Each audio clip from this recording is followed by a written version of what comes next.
नमस्कार दोस्तों, आज के इस वीडियो लेक्चर में हम बात करेंगे क्लॉक्ड एएसआर फ्लिप फ्लॉप के बारे में। आपने हमारे प्रीवियस लेक्चर में पढ़ा था बेसिक फ्लिप फ्लॉप। तो basic flip flop basically unclocked flip flop भी कहलाता है या उसे हम लैच भी कहते हैं। तो latch or unclocked flip flops, ठीक है। तो अनक्लॉक्ड फ्लिप फ्लॉप थे that are used in asynchronous sequential circuits, और जो क्लॉक्ड फ्लिप फ्लॉप्स हैं उन्हें हम सिंक्रोनस सीक्वेंशियल सर्किट्स में यूज करते हैं। तो आइए देखते हैं क्लॉक्ड फ्लिप फ्लॉप हम किस तरीके से बना सकते हैं।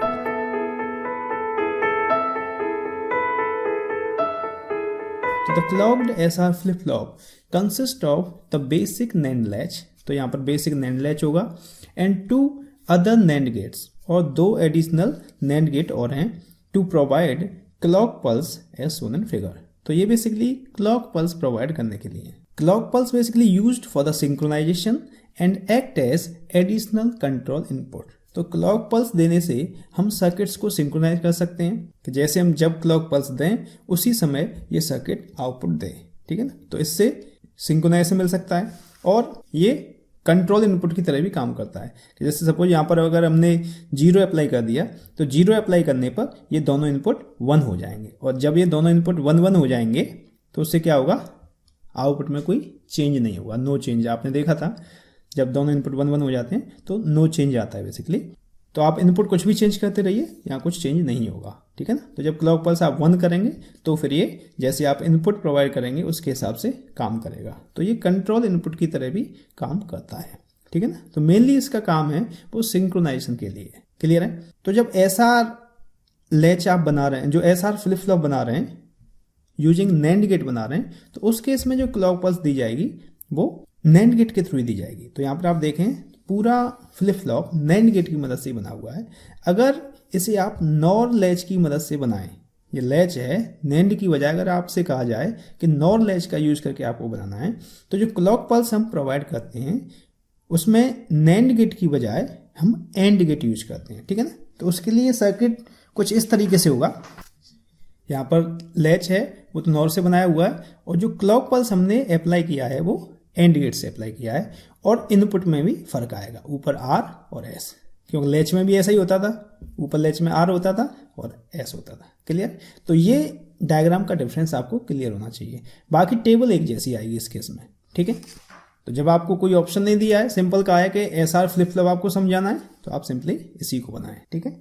इसके लिए ग्राफिक सिंबल हो जाएगा ये इनपुट एस आर, तो दो इनपुट हो गए एस आर, क्यू बार, ठीक है ना, क्यू बार आउटपुट्स हो गए। उसके बाद हमें बनानी होती है कैरेक्टरिस्टिक टेबल, ठीक है ना। तो कैरेक्टरिस्टिक टेबल बनाने के लिए अब यहाँ पर देखिए इनपुट साइड ये है, ये आउटपुट है। तो इनपुट में हमने क्यू बेसिकली प्रेजेंट स्टेट है, और QT+1 is the next state. जो आउटपुट है प्रेजेंट में क्या है, और फिर जो इनपुट अप्लाई कर दिया उसके बाद दोबारा जो आ रहा है दैट इज नेक्स्ट, ठीक है ना। तो प्रेजेंट स्टेट और नेक्स्ट स्टेट, और एसआर तो ये इनपुट आपको अप्लाई करने हैं। तो सिंपली ये कह सकते हैं क्यू इज द स्टेट, ठीक है, इंटरनल स्टेट है इसका। बेसिकली हमें बाहर से उसे अप्लाई नहीं करना है, एस और आर को हमें बाहर से अप्लाई करना है, लेकिन क्योंकि जो सीक्वेंशियल सर्किट है उसका आउटपुट है that depends on the present input and past output, तो इसे हमें कंसीडर करना पड़ेगा एज ए इनपुट, ठीक है ना। तो इसके लिए पॉसिबल कॉम्बिनेशंस क्या हो सकते हैं, सिंपल आपको बाइनरी लिख लेना है। 3 वेरिएबल अपने पास हैं, तो बाइनरी आप लिख सकते हैं 0 0 0 0 1 0 1 0 0 1 1 1 0 0 1 0 1 देन 1 1 0 और 1 1 1। तो आप इस तरीके से भी देख सकते हैं कि Q की वैल्यू 4 बार हमने 0 मान ली है, और SR 0 0 0 1 1 0 1 1 हो सकता है। फिर हमने नेक्स्ट 4 कॉम्बिनेशन के लिए Q की वैल्यू 1 मान ली है, और फिर इनपुट है 0 0 0 1 1 0 1 1 है, ठीक है। तो इस केस में अब आपको इसका फंक्शन देखना है कि ये किस तरीके से वर्क करेगा, आउटपुट किस तरीके से आएगा, हम देखते हैं। तो कोई भी फ्लिप फ्लॉप है, आप उसका फंक्शन समझाने जा रहे हैं। तो हमने ये फ्लिप फ्लॉप जो बनाया है वो नैंड गेट की मदद से बनाया है। तो नैंड गेट में आपको ये याद रखना होगा कि नैंड गेट में अगर एक भी इनपुट 0 होता है, एक भी इनपुट अगर 0 हो गया तो आउटपुट 1 आ जाता है, ठीक है ना। ये डेफिनेशन बेसिकली आपको याद रखनी है कि if any input is 0 output will be 1, ठीक है। तो देखिए अब हमने 0 0 अप्लाई कर दिया, तो यहां पर मैंने 0 अप्लाई किया, यहां पर 0 अप्लाई किया, और क्लॉक पल्स तो 1 है ही, ये तो 1 ही रहेगी, ठीक है ना। तो जब 0 अप्लाई कर दिया तो क्या मिल जाएगा आपको 1।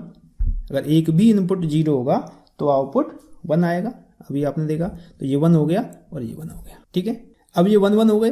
अब 1 हो गया तो 1 होने पर आप इसका आउटपुट डायरेक्टली डिसाइड नहीं कर सकते, आपको इसका जो फीडबैक में क्या आ रहा है उसे पता करना पड़ेगा। सिमिलरली यहाँ पर भी पता करना पड़ेगा क्या आ रहा है, ठीक है।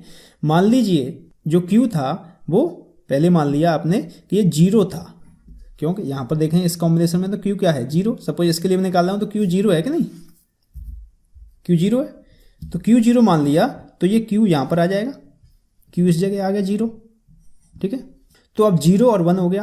अगर कोई भी इनपुट 0 है तो आउटपुट क्या हो जाएगा 1, तो सिंपली यहाँ पर आउटपुट 1 आ गया। ये 1 यहाँ से फीडबैक होकर जाएगा यहाँ पर 1, ठीक है।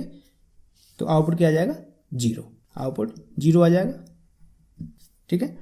तो हम कह सकते हैं कि जो आउटपुट में बेसिकली कोई चेंज नहीं हुआ, पहले जो था वही आ गया 0, नो चेंज जिसे बेसिकली हम कहते हैं। अब आप ये सोच सकते हैं नहीं सर, अगर यहाँ पर हम 1 मानते तो क्या होता। मान लीजिए देखिए 2 बार जो इनपुट का कॉम्बिनेशन है वो 2 बार है हर बार, तो देख लेते हैं अगर Q1 होता तो क्या होता। मान लीजिए Q1 है सपोज और इनपुट आपने वही 0 0 अप्लाई किए, तो ये 0 0 अप्लाई किए, ये कंडीशन तो सेम रहेगी। जब 1 1 है तो फीडबैक अब देखते हैं, तो अगर ये 1 होता तो यहाँ से 1 फीडबैक होके जाता, तो ये 0 की जगह 1 हो जाता, 1 हो जाता, ये दोनों 1 1 हो गए, तो यहाँ पर आउटपुट 0 आ जाता और 0 इधर से जाता तो यहाँ आउटपुट 1 आ जाता, नो चेंज, ठीक है। तो जो पहले आउटपुट था वही यहाँ पर आना है, पहले प्रीवियस जो पास्ट आउटपुट है वही, तो नो चेंज बेसिकली, ठीक है ना। तो यहाँ 0 0 है, पहले आउटपुट 1 था तो वही आ गया, यहाँ 0 0 पे पहले आउटपुट 0 था तो वही आ गया। क्लियर है, ये हो गया। उसके बाद अब हम मान लेते हैं कि S 0 है और R 1 है, S 0 है और R 1 है, ठीक है। अभी 0 है तो इसका आउटपुट क्या आ जाएगा 1 ही आएगा, ठीक है। और 1 आगे लिख लेते हैं कन्फ्यूजन ना हो, और ये दोनों 1 हो गए तो आउटपुट क्या आ जाएगा 0। क्लियर है। अब आपको ये देखना है कि 0 बेसिकली किस में, क्योंकि अगर नैंड गेट में एक भी 0 होगा तो आउटपुट हम डिसाइड कर सकते हैं। तो इसका 0 है तो हम डायरेक्टली इसका आउटपुट बता देंगे कि इसमें 0 आ रहा है तो इसका आउटपुट 1 आएगा, और जब ये 1 आ गया तो ऑब्वियसली ये 1 इधर जाएगा और यहाँ पर 0 कर देगा, तो आउटपुट इस समय आ गया। क्योंकि आपको आउटपुट Q वाला लिखना है, Q बार नहीं लिखना है, तो आउटपुट हो गया 0। क्लियर है। इसी तरीके से अगर आप S को 1 कर देंगे और R को 0 कर देंगे तो उल्टा हो जाना चाहिए, ऑब्वियसली हो जाएगा। ये 1 है तो यहाँ पर क्या आ जाएगा, दोनों 1 हो गए तो आउटपुट क्या आना है 0 आता है, और यहाँ 0 है तो ये 1 आता है, ठीक है ना। 0 है तो डायरेक्टली आउटपुट डिसाइड हो जाएगा 1, ठीक है ना, 1 डायरेक्टली डिसाइड हो जाएगा, और ये 1 होगा तो ये फीडबैक होके जाएगा 1, तो यहाँ पर 0 कर देगा, तो मैं कह सकता हूँ 1, ठीक है। अगर दोनों 1 1 कर दिए, अगर ये 1 हो गया और ये भी 1 हो गया, तो दोनों 1 1 हो गए तो 0 0 आ जाएगा, दोनों जगह 0 आ जाएगा। यहाँ 0 आ गया, यहाँ 0 आ गया, इसका मतलब ये कि डायरेक्टली हम डिसाइड कर सकते हैं आउटपुट 0 है तो इसका मतलब इसका आउटपुट 1 और इसका भी आउटपुट 1। ये 1 यहाँ पे हो गया, ये 1 हो गया, ठीक है ना। दोनों 1 हो गए तो दोनों 1 ऐसा तो पॉसिबल नहीं है, क्योंकि एक है Q और एक है Q बार। तो ये बेसिकली जो फ्लिप फ्लॉप की डेफिनेशन है उसे वायलेट कर रहा है, ठीक है ना। तो यहाँ पर हम क्या लगाते हैं, इनडिटर्मिनेट वाला, यहाँ पर हम डोंट केयर बेसिकली लगा देते हैं, दोनों जगह लगा सकते हैं जब 1 1 है, क्योंकि यहाँ पर प्रीवियस स्टेट देखने की जरूरत नहीं पड़ी, 0 0 है तो डायरेक्टली आपने डिसाइड कर दिया, ठीक है ना। और बाकी टेबल पूरा कर लेते हैं। यहाँ पर 0 था, 0 1 पर 0 आया, क्योंकि वहाँ पर भी प्रीवियस स्टेज अपने नहीं देखनी है, और 1 0 वाला है तो यहाँ पर 1 आया। ये टेबल आई थिंक आप बना सकते हैं आसानी से, ये आपको समझ में आया होगा। जब आप टेबल बना लेंगे तो उसके बाद आपको कैरेक्टरिस्टिक इक्वेशन निकालनी होती है, ठीक है। तो कैरेक्टरिस्टिक इक्वेशन निकालने के लिए हमें कैरेक्टरिस्टिक टेबल का यूज करना होगा और के में बनाना होगा। एक कितने वेरिएबल का के में बनेगा बता सकते हैं, 3 वेरिएबल्स का, क्योंकि इनपुट में कितने वेरिएबल्स हैं, 3 वेरिएबल्स हैं। कौन कौन से हैं, Q S R, तो Q हमने इधर लिख लिया और S R इधर लिख लिया, ठीक है ना। तो यहाँ Q बार और Q, और यहाँ 0 0 0 1 1 1 1 0, या तो उसकी फॉर्म में लिख लें या वेरिएबल की फॉर्म में लिख लें, ठीक है ना। ये होता है 0 1 2 3 4 5 6 7, फिल कर दीजिए। तो देखिए 1 जो है वो आपका 2 पर है, 2 पर 1 हो गया, और 3 पर डोंट केयर है, ठीक है। उसके बाद 4 पर 1 है, 4 पर 1 हो गया। उसके बाद 6 पर 1 है और 7 पर डोंट केयर। तो इसकी पेयरिंग कर सकते हैं, एक 4 का सीधा यहाँ बन रहा है, 4 का ये बन गया, ठीक है, और एक 2 का ये बन जाएगा। क्लियर है। तो यहाँ से एक्सप्रेशन क्या आ जाएगा, एक्सप्रेशन हो जाएगा, अब एक्सप्रेशन किसके बराबर आप लिखेंगे, QT+1 के बराबर। तो QT+1 इज इक्वल टू 4 का जो आ रहा है उससे क्या हो जाएगा, उससे आ जाएगा S प्लस, और ये 2 का है तो इधर से आ रहा है Q, और इधर से क्या कॉमन आ रहा है, R बार, ठीक है ना। तो R बार, तो this is characteristic equation, characteristic equation. तो कोई भी फ्लिप फ्लॉप अगर आपसे पूछा जा रहा है तो उसमें आपको एक तो लॉजिक डायग्राम बनाना होगा, उसका ग्राफिक सिंबल बनाना होगा, उसकी कैरेक्टरिस्टिक टेबल बनानी होगी और कैरेक्टरिस्टिक इक्वेशन निकालनी होगी, ठीक है। अब मैंने इतना आपको समझाने के लिए ये सब बनाया है, ये बेसिकली की पॉइंट्स जैसे कहते हैं ना वो चीज़ है, लेकिन आपको जो मैंने यहाँ पर टेबल समझाई है, जो कैरेक्टरिस्टिक टेबल, उसे थ्योरी में लिखना भी होगा, ठीक है ना। कुछ जो मेजर कॉम्बिनेशन हैं उन्हें आप लिख सकते हैं, ठीक है। इसकी एक छोटी टेबल भी बनती है, आप चाहें तो इसकी छोटी टेबल भी बना सकते हैं, ठीक है ना। उसमें क्या होगा, उसमें सिर्फ इनपुट होगा SR, ठीक है, इनपुट पे, और यहाँ पर होगा QT+1, ये आउटपुट हो गया। तो यहाँ कॉम्बिनेशन होगा 0 0 0 1 1 0 1 1, याद करने के लिए बेसिकली ये जरूरी है। तो जब 0 0 होता है तो आपने देखा कोई चेंज नहीं होता है, जो Q होता है वही आ जाता है। तो यहाँ पे हम लिखते हैं QT, ठीक है ना।